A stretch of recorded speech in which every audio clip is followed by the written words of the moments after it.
Thank you. And, I don't think I have to quote news stories to you because I'm sure that you've seen like all of the press that's coming out regarding just recent issues. And it seems like, in multiple instances, discipline was reduced by yourself and maybe your office, your team. So what was recommended was actually reduced. And so I don't know that is consistent, and I don't know that that's really helping create the culture of a police department that we want here in Nevada. So my question next would be like, what oversight exists to create the culture within Henderson Police Department? Thank you for the question. Yes, to answer that, there were changes in the disciplinary recommendations on those cases without getting into the specifics because, again, there's a lot of litigation and arbitrations going on. But I can tell you those investigations were not adhering to best practices or following the law or the internal affairs procedures. And so therefore, when I reviewed them, I had to just read them for face value and read what were the facts of the case and make those decisions through there. I can't speak to people before me who did or didn't make certain recommendations.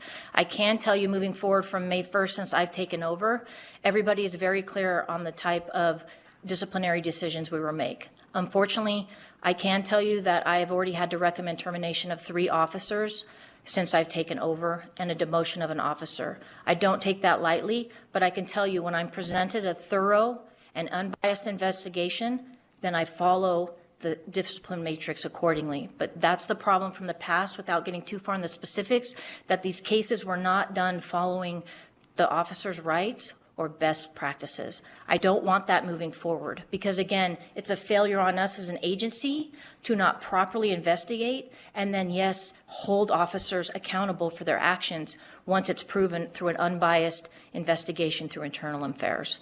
And I apologize, I think you had a second part to your question. I may not have answered it. Yes. Is there any citizens advisory board that is overseeing some of these decisions?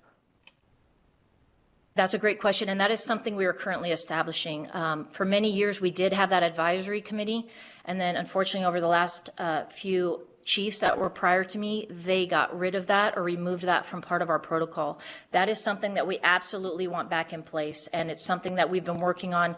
But again, in order to put that together, I have to be very cognizant of putting together the right committee of diverse candidates within our city of Henderson so that I do have diverse mindsets coming in. I don't want it all to just be like-minded like police. That's not fair. I need other people to come in from the city and the community to sit on these panels and help us address any issues. We've also revamped, which goes into that question, we've also revamped our it used to be called our critical incident review unit. We had to revamp that because of some issues, and now it's called our training and analysis unit. We've gotten the policy up in place for that too. So there's a lot of things from the past year that we are having to reconfigure and redo so that it's done properly. We've updated all our policies. We're putting together a plan in place both internally and then externally to make sure we have the proper oversight with everything we're doing. And I openly welcome that. I want that for our department and for our city and for our community.